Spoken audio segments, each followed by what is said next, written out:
ควรฟังไว้ใครครวญพิจารณาตามความเป็นจริงเอาไว้ในเด้อแต่ละคนก็ดี ถึงแม้ว่าเฮาสิฮักบุคคลอันเป็นที่รักคือพ่อคือแม่ลุงป้าอาอาวมารดาบิดาปู่ย่าตายายลูกหลานหมู่พวกเพื่อนฝูงผัวเมียถึงเราจะรักมากเพียงใดก็ช่างแต่สุดท้ายเราก็ต้องตายจากกันถึงเฮาสิหึงหวงหรือหาวิธีป้องกันเพื่อบ่ให้บาดเจ็บเพื่อบ่ให้ถูกทำลายจาก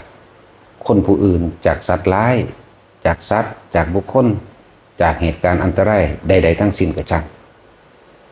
แต่ว่าเฮาบ่อาจสามารถหาเครื่องป้องกันความแก่ความเจ็บป่วยและความตายให้กับบุคคลผู้ใดผู้หนึ่งได้เลยบ่มีทาง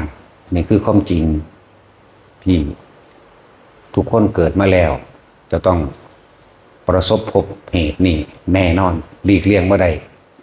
มันเป็นธรรมชาติของมันแบบนั้นบ่เป็นอย่างอื่นเลยเมื่อเกิดแล้วก็ต้องแก่ต้องเจ็บปวดป่วยและตายนี่บ่เป็นอย่างอื่นเลยต้องเป็นอย่างนี้อย่างเดียวถึงเฮาสิมีทรัพย์สินเงินทองมากมายเพียงใดก็ช่างหาความสะดวกสบายหาความบำเรอความสุขความอำนวยความสะดวกทุกอย่างอยากได้รถแบบใดหาให้ได้อยากได้ทองอยากได้เงินอยากได้ที่ดินอยากได้บ้านอยากปรุงแต่งต่างๆนานาสารพัดในความประดับประดาตลอดทั้งยศถาบรรดาศักดิ์เฮาหาให้ได้เพียงใดก็ช่างแต่สิ่งที่เฮาหาให้บ่ได้เลยนะเกิดมาแล้วต้องแก่เจ็บป่วยตายนี่คือสิ่งที่เฮาต้องสำนึกสำเนียกเอามาใครควรพิจารณาเบิ่งแน่บางครั้งก็อย่าปล่อยใจไปจนสุดโต่งหมายถึงว่าบางที่ลูกเต้าเล่าหลานเฮาญาติพี่น้องเฮาหมู่ของเฮากระทำผิดตามความเป็นจริงจะทำผิดต่อศีลธรรมตามความเป็นจริงก็อย่าเข้าข้างอย่าสุดโต่งให้ใส่เหตุผลซึ่งกันและกันผิดก็ต้องยอมรับกับมันตัวแมนจะเอาชนะโดยฝ่ายเดียวกูรวยกูมียศกูต้องเอาชนะภาษาคนพวกนี้นั่นแหละก็คือเฮาสิพ่ายแพ้แก้กรรมวัฏการกระทำของตนเองเสียให้เจ้าของตกต่ำเองเพราะว่าตัวเองขาดคุณธรรมบ่มีคุณธรรมคุณก็คือสิ่งที่เอื้ออำนวยประโยชน์ทั้งด้านร่างกายและจิตใจธรรมคือความจริงนี่แหละสิหนุนทั้งร่างกายและจิตใจให้ไปสู่ความบ่เดือดร้อนบ่กังวลบ่วุ่นวายนั่นแหละจึงบอกว่ามันขาดศีลธรรมและคุณธรรมผิดก็ว่าไปตามผิดซะเพราะว่าคำว่าเสียเวลานี่บ่แม่นธรรมดาเด้คนที่กระทำผิดจริงยอมรับความจริงแต่ถ้าบ่ยอมรับความจริงอกุศลกรรมเวลามันให้ผลแล้วเฮาสิเสียเวลาตกไปใหม่อยู่ในนรกนานนับกับกันและอสงไขยพอยิ่งกระทำกับบุคคลผู้มีคุณธรรมบุคคลผู้มีศีลบุคคลผู้ทรงฌานบุคคลผู้สร้างประโยชน์เพื่อโลกพวกนี้การให้ผลของกรรมตัวนี้ยาวนานนับประมาณบ่ได้นับปีบ่ได้นับเดือนบ่ได้นับว่าเท่านั้นบ่ได้มีแต่ว่าหาประมาณไม่ได้เป็นกับนี่แล้วจังซั่นเป็นชาติบ่ได้นับบ่ได้พวกนี้นั่นแหละคำว่าเสียเวลาเนี่ยบ่แม่นของธรรมดาให้ยอมรับตามความเป็นจริงเฮาทำผิดจริงเขาทำผิดจริงบ่ได้ให้ต่อสู้เพียงแค่ว่าเอาชนะกันด้วยว่าตัวเองเป็นผู้มีอำนาจรวยแต่ว่าเจ้าบ่สามารถที่เอาเงินเอาทองเอายศถาบรรดาศักดิ์ตลอดทั้งออกกฎหมายป้องกันกรรมเพื่อบ่ให้อกุศลกรรมให้ผลบ่มีทางนั่นแหละจึงบอกว่าสิ่งที่ยุติธรรมยิ่งกว่าศาลก็คือกรรมกรรมนี่แหละยุติธรรมที่สุดไผกระทำกรรมดีตามความเป็นจริงก็ย่อมได้รับผลดีตามความจริงไผกระทำกรรมเลวเป็นการปล้นขี้ข่าลักข่มขืนหลอกทั้งเอาเปรียบรังแกเบียดเบียนทำลาย อกุศลกรรมก็ต้องให้ผลเจ็บปวดแสบร้อนซึ่งในมนุษย์นี่ยังถือว่าธรรมดา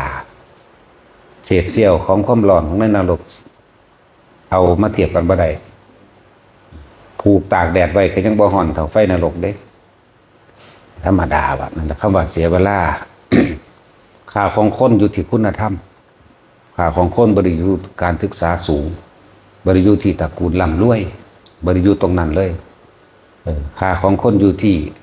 การได้ทำประโยชน์เพื่อผู้อื่นโดยไม่หวังสิ่งใดตอบแทนประโยชน์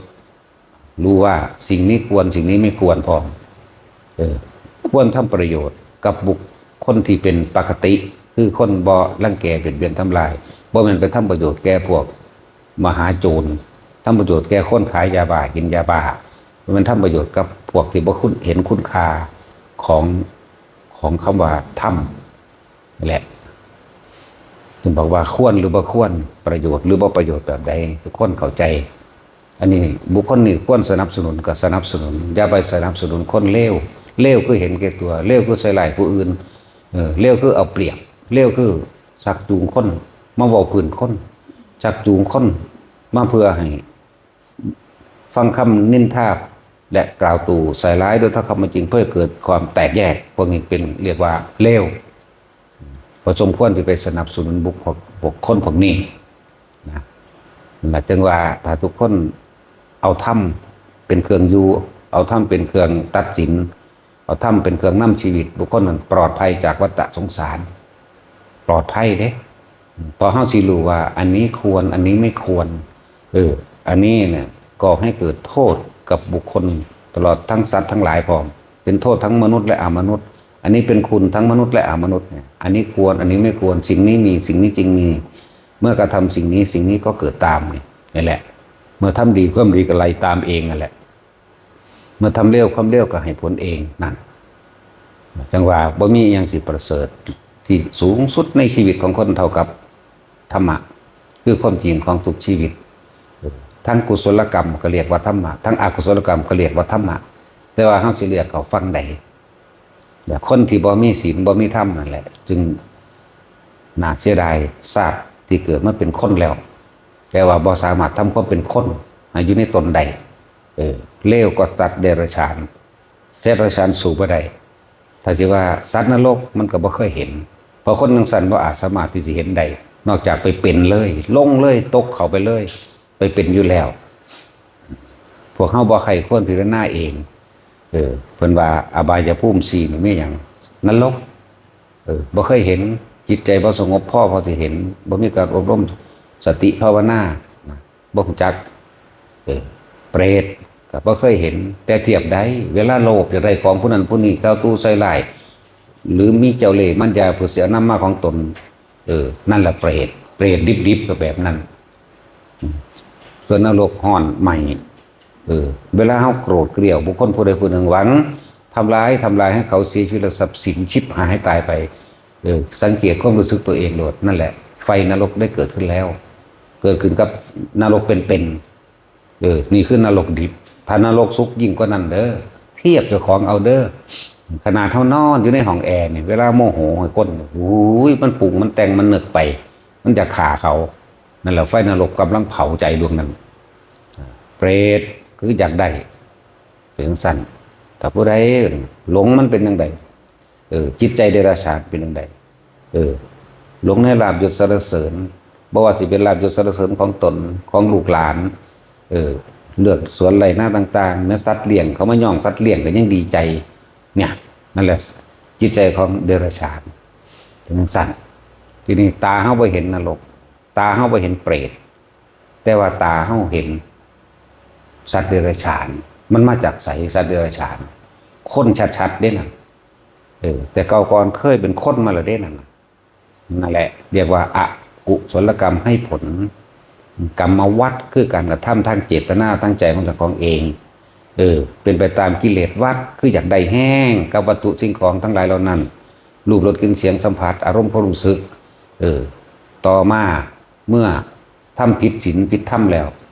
วิบากวัฏคือสิ่งที่ตัวเองต้องรับกรรมจึงจำแนกแจกสัตว์ต่างๆ ให้เป็นไปตามที่ตัวเองกระทำมาบางพวกสมควรสิเป็นแมงกินนู่นก็เป็นมาธรรมดาเป็นหัวเป็นหมาเป็นหมัดเป็นฉีจักแทใส่เดือนกิ่งคือข้างข้าวเป็นนกเป็นง่วเป็นควายเป็นส่างเป็นหมาสารพัดสัตว์นับประมาณบ่ได้นั่นกรรมจะแน่และกรรมจะแน่แจกมันเป็นไปจังสั้นบ่แม่นผู้อื่นเฮ็ดให้ได้นะบ่มีผู้ใดทำให้ใครได้เด้อตัวเองทำเองล้วนๆแล้วก็สะสมเอาไว้ในจิตของตนจิตจึงเป็นที่รวมของสรรพสิ่งเด้อเทวดาก็บ่เคยเห็นเนาะเนี่ยเทวดามนุษย์เทวดานั่นคติ5สัตวาส9จังซี่เฮาบ่ฮู้จักแต่ว่าคติ5กันนี่แหละกำลังบอกอยู่นี่เปรตสัตว์นรกเดรัจฉานมนุษย์เทวดาเฮาบ่เคยเห็นแต่เห็นอยู่นี่ได้มนุษย์ก็เลยนี่เห็นกันที่เดินนี่สัตว์เดรัจฉานก็เห็นอยู่ได้ล่ะนี่แหละ ทีนี้กับเทวดามันบ่เคยเห็นบ่มีความสงบพอสิรับยังใดขนาดนั้นนะไอ้พวกหยาบๆไปเห็นแต่แนวหยาบๆนะเห็นคนคือกันเองกับเห็นสัตว์เดรัจฉานลักษณะนั้นจึงบอกว่ากรรมย่อมจำแนกแจกคือตะของเฮ็ดเองเด้สั่งสมไว้ในจิตเด้สั่งสมโดยสัญญาอารมณ์ความรู้สึกมันบ่เคยสูญหายไปไหนมันอยู่ในนี่แหละเมื่อตาเห็นปุ๊บสัญญาเก่าๆปรุงแต่งนึกคิดปุ๊บขึ้นมานั่นคือความชำนาญของมันเองจุดนั้นสั่นจังว่าผู้ใดอย่างนี้ออกจากห่วงทางกรรมนะให้กำลังใจแต่ละคนให้กำลังใจให้ทางออกแม้นเฮาจะเคยผิดพลาดมาปานใดก็ช่างทุกคนพยายามอบรมอิทธิบาทภาวนาแห่งตนแน่อยู่กับลมหายใจนั่นอยู่กับความรู้สึกในกายของตนนั่นสติปัฏฐาน4สติแปลว่านึกถึงคิดถึงระลึกถึงอย่างลมหายใจก็คือกายในกายอันหนึ่งเวทนาในเวทนาก็คือเอาความรู้สึกเย็นๆไว้หม่องใดมื้อนึงก็ได้แต่ว่าสำหรับพวกเขาให้เอาไว้ระหว่างกลางหน้าผากลมหายใจหนึ่งกลางหน้าผากหนึ่งหรือมันจะเคลื่อนไประหว่างท้องหรือหน้าอกก็ได้ทั้งนั้นขอให้ทำความเข้าใจกับตนเองให้ดีเถอะนั่นแหละนี่คือวิธีตัดกรรมหรือแก้กรรมหรือไถ่บาปก็ว่าไปเป็นวิธีตัดกรรมแก้กรรมไถ่บาปแห่งตนสิ่งที่อกุศลที่ตัวเองทำไว้บาปแปลว่าความเร่าร้อนกังวลเนี่ยคิดถึงเมื่อไหร่เร่าร้อนและกังวลเมื่อนั้นวิธีแก้มันบริยากเสียเลยล่มหายใจเขาเองอะไรมาฝึกเอาเด้อผู้ใดเคยทำอย่างใบกระสร้างมันประสูญหายไปไหนเวลาใดกระช่างที่ก็เกิดเป็นอารมณ์แล้วเหมือนกับขันน็อตไว้ในหันแล้วล่อสัญญาเก่ามาประทุขึ้นซื้อเด้และบอกว่าสัญญามันเป็นของละเอียดแต่จะดับสัญญาใดก็คือดับฉิดยุดฉิดเวทนาบ่เกิดนิโรธดับนั่นแหละเป็นนิพพานเอาละพอ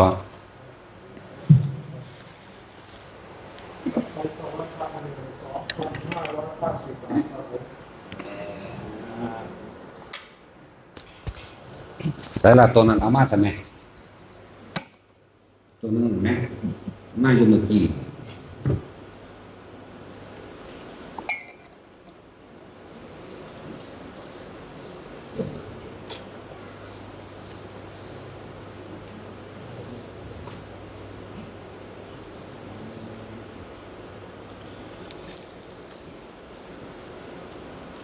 ยะถาวาริวะหาปุราปริปุเรนติสาคลังเอวเมวัยโตทินังเตตานังปัตติสิกตังปฏิตังตุมหังอิปเมวัสมิจตุสัพเพปุเรนตุสังกปาจันโทปนารโสยะถามณิโทติยัสโสยะถาสัพพิติโยวิวัชชันตุสัพพะโลก